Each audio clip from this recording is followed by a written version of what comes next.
मणिपुर नाम का एक गांव था। उस गांव में श्याम नाम का एक किसान अपनी मां के साथ एक छोटे से घर में रहता था। श्याम खेती किसानी करके अपना जीवन यापन करता था। एक दिन दोपहर का समय था। श्याम काम खत्म करके अपने घर वापस आ रहा था। श्याम जब घर पहुंचा तो उसने देखा कि उसकी मां बेहोश पड़ी हुई है। तब श्याम हड़बड़ाते हड़बड़ाते हुए बोला, क्या हुआ माँ?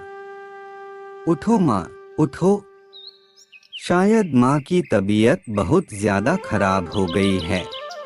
लगता है माँ को अस्पताल ले जाना पड़ेगा।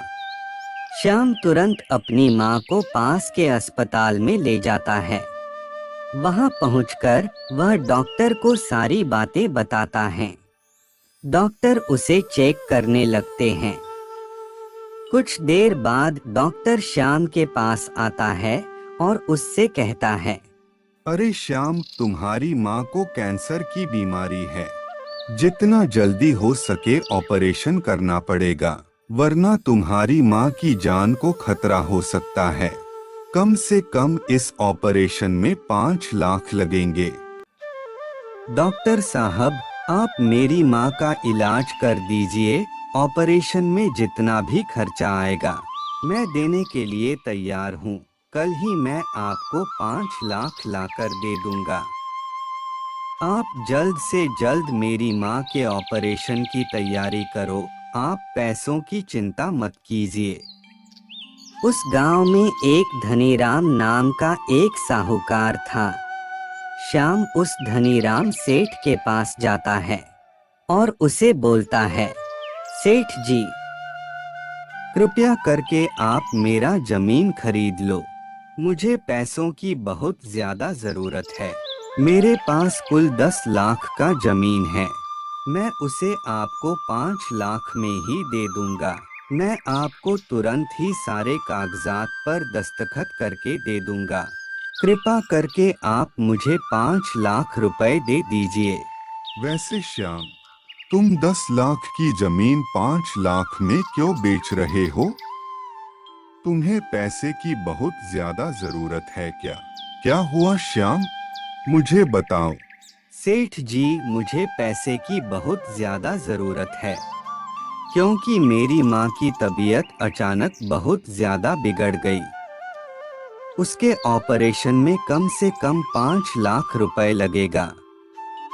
इसीलिए मैं अपनी जमीन बेच रहा हूँ। मुझे कल ही पैसे डॉक्टर साहब को देना है। इसलिए मैंने जल्दीबाजी में 10 लाख का जमीन 5 लाख रुपए में बेच रहा हूँ। ठीक है श्याम, मैं तुम्हारी जमीन को खरीद लूंगा। अगले दिन ही श्याम की माँ का ऑपरेशन हो जाता है। कुछ महीनों बाद श्याम की माँ घर वापस आ जाती है। एक दिन श्याम और उसकी माँ दोनों बातचीत कर रहे होते हैं। तब श्याम की माँ ने पूछा, अरे बेटा, जब मेरी तबीयत खराब हो गई थी तब तूने ऑपरेशन के लिए इतने सारे पैसे कहाँ से लाए? अरे माँ, मैंने हमारा खेत बेच दिया। अरे बेटा, तूने इस बुढ़िया के लिए खेत क्यों बेच दिया? तेरे पास खेत के अलावा और कुछ भी नहीं है। कोई बात नहीं माँ, मैं तुझे ऐसे तो नहीं छोड़ सकता था ना। मैं मेहनत मजदूरी कर लूंगा, तुम चिंता मत करो। कुछ दिनों बाद श्याम प्रतिदिन गांव से शहर जाकर मजदूरी का काम करने लगता है। एक दिन जब वह मजदूरी करके घर वापस आ रहा था, तभी उसे रास्ते में एक साधु मिला। साधु ने श्याम से कहा, अरे भाई, मैं बहुत दिन से भूखा हूँ। तुम्हारे पास कुछ खाने का हो तो मुझे दे दो। मेरे पास कुछ फल है बाबा, जिसे मैं अपनी माँ के लिए ले जा रहा था। मुझे लगता है इस फल की जरूरत आपको ज्यादा है, इसलिए आप ही इसे खा लीजिए।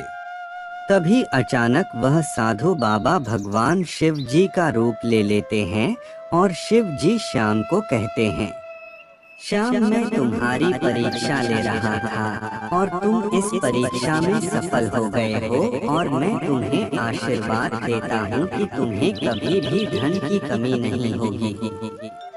आशीर्वाद तुम पर। ऐसा कहकर शिव जी वहाँ से गायब हो जाते हैं और उस जगह पर पैसों की बारिश होने लगती है। श्याम यह देखकर हक्का बक्का और दंग रह जाता है। उसके बाद श्याम घर आकर अपनी माँ को सारी बात बताता है और दोनों खुशी खुशी रहते हैं। प्यारे दोस्तों, हमारी यह कहानी आपको कैसे लगी हमें कमेंट करके जरूर बताएं और हमारे इस चैनल को लाइक, सब्सक्राइब और शेयर करना ना भूलें। धन्यवाद।